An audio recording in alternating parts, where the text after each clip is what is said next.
مسیح یسوع کے عظیم اور بابرکت نام میں میری طرف سے آپ تمام دوستوں اور ساتھیوں کو بہت بہت سلام۔ میرا نام پادری اکرم علیم ہے اور میرا تعلق حیدرآباد سندھ سے ہے۔ دوستو، جذباتی ہونا تھوڑے وقت کے لیے کبھی کبھی فائدہ مند بھی ہوتا ہے، لیکن اکثر جذباتی شخص اپنا نقصان کر لیتا ہے۔ جیسے کہ ایک شخص کی کہانی میں آپ کو بتانا چاہتا ہوں۔ آج سے 10-12 سال پہلے کی میں بات بتانا چاہتا ہوں کہ وہ شخص بہت ہی زبردست خدمت کر رہا تھا، اور پھر وہ جذباتی گیت گانے لگا، جذباتیت میں بڑھتا گیا، اور خود اس کی اپنی بھی توقعات بڑھ گئیں، اور دوسروں کی توقعات بھی اس نے، جو اس کے فالوورز تھے یا جنہیں وہ ٹیچ کرتا تھا، ان کی توقعات بھی اس نے بڑھا دی۔ پھر کیا ہوا کہ جذباتی ہو کر اس نے ایک گیت، اس زمانے میں نیا نیا یہ گیت آیا تھا اور کبھی کبھی میں بھی سنتا تھا اس کے منہ سے، اور وہ بڑا اچھا بھی گاتا تھا کہ شیطان پاؤں کے نیچے، شیطان پاؤں کے نیچے، شیطان پاؤں کے نیچے۔ اب اس کے ذہنی تصورات نے اسے قبول کر لیا کہ شیطان تو اس کے پاؤں کے نیچے ہے۔ یہ وہ جذباتی پن تھا جس میں وہ منفی سائڈ پر چلا گیا۔ وہ ایک بہترین خدمت کرنے والا شخص آج کہاں مل رہا ہے؟ آپ شاکڈ ہو جائیں گے۔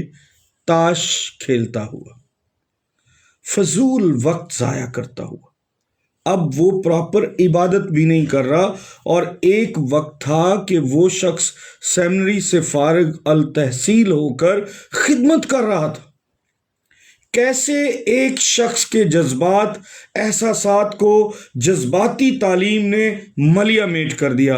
حالانکہ شیطان سے جنگ لڑنا کوئی آسان عمل نہیں، اس کے لیے پوری پلاننگ، پورے ٹیکنیکل طریقوں سے ہمیں شیطان کو ناک آؤٹ کرنا ہے۔ صرف کہنے سے، جذباتی نعروں سے، جذباتی شاعری سے کہ شیطان پاؤں کے نیچے ہے، یعنی میرے جوتوں کے نیچے ہے شیطان، تو یہ تو بہت بڑا نقصان ہے۔ ہمیں ٹیکنیکلی ناک آؤٹ کرنا ہے شریر کو۔ وہ جس طرح ہمارے اندر پرویل کرتا ہے، آتا ہے، اس کی نظریات خواہشوں کے ذریعے سے داخل ہوتے ہیں۔ خواہشیں کہتے ہیں کہ گناہ کو جنم دیتی ہیں، اور گناہ پھر ہمارے لیے ناراستی پیدا کرتا ہے۔ ہمیں ٹیکنیکل طریقے سے ان ساری چیزوں سے باہر نکلنا ہے، کہنے سے نہیں۔ جذباتی ہونا کبھی کبھی ہمارے لیے فائدہ مند ہوتا ہے، ہر وقت جذباتی ہونا ہمارے لیے نقصان دہ ہوتا ہے۔ حالانکہ میں خود بھی کئی دفعہ ان خامیوں اور کمزوریوں کا شکار رہا ہوں، لیکن کلام سکھاتا ہے، پولس رسول سکھاتے ہیں، کلام مقدس کا علم ہمیں سکھاتا ہے کہ وہ کہتا ہے میں روح سے بھی گاؤں گا اور عقل سے بھی گاؤں گا۔ یعنی مطلب معنی یہ ہے کہ میں بہت ہوشیاری سے، سمجھداری سے، سمجھ بوجھ کر قدم اٹھاؤں گا، تاکہ کہیں کوئی قدم اٹھایا ہوا میرے خلاف نہ چلا جائے، اور میرا نظریہ جو ہے وہ ایسا جذباتیت کا نظریہ نہ بن جائے۔ جیسے کہ بہت سارے لوگوں کو آج لوگ جذباتی کر کے، شفا کے معاملے میں شفا تو بہت کم لیول پر ہوتی ہے۔ خدا کے کلام میں لکھا ہے وہ جس کو چاہتا ہے دیتا ہے، جس کو نہیں چاہتا نہیں دیتا۔ لیکن ہم دیکھتے ہیں کہ شفائیہ میٹنگز کے نام پر پچھلے 10 سالوں میں لوگوں نے کتنا کچھ کمایا ہے، جذباتی کر کے لوگوں کو، یہ بھی ہو جائے گا، وہ بھی ہو جائے گا، ایسا بھی ہو جائے گا، ویسا بھی ہو جائے گا۔ ہمارے ملک میں ایسا بھی دور آیا کہ لوگوں کو اس قدر جذباتی کر دیا گیا کہ ہم کوئی ایسا دعائیا جگہ بنا رہے ہیں جہاں آپ کے لیے جو بھی دعا کریں گے وہ بس ایسے ہو جائے گی۔ لوگ اپنی بھینسیں بیچ کر، اپنی کمیٹیاں لے کر بھی وہاں جمع کروانے لگے، اور بالآخر کیا ہوا کہ دعا کرنے والے یہاں نہیں رہے۔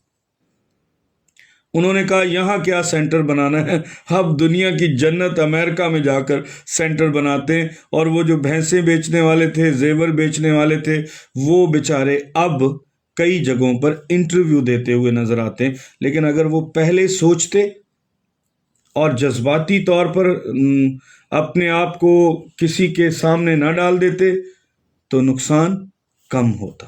اس لیے ہمیں سوچ سمجھ کر آگے بڑھنا چاہیے اور شریر کا مقابلہ کرنے کے لیے پوری منصوبہ بندی کرنی چاہیے اور پورے طور پر دعا میں ٹھہرنا چاہیے اور خدا کا انتظار کرنا چاہیے۔ وہ کہتا ہے جو میرے ہاتھ کے نیچے فروتنی سے رہتا ہے میں اسے وقت پر سر بلند کروں گا۔ یہ جذباتیت ہے کہ ہم ہر مسئلے کے لیے خدا کے پاس آئیں گے، خدا فوراً سب کچھ کر دے گا۔ نہیں دوستو، خدا کے کام کرنے کے طریقے کو سمجھے اور یہ سمجھ آئے گی بائبل پڑھنے سے، اور بائبل پڑھ کے ہی ہم درست راہ پر جا سکتے ہیں۔ جذباتیت بعض اوقات ہمیں ٹریک سے اتار دیتی ہے۔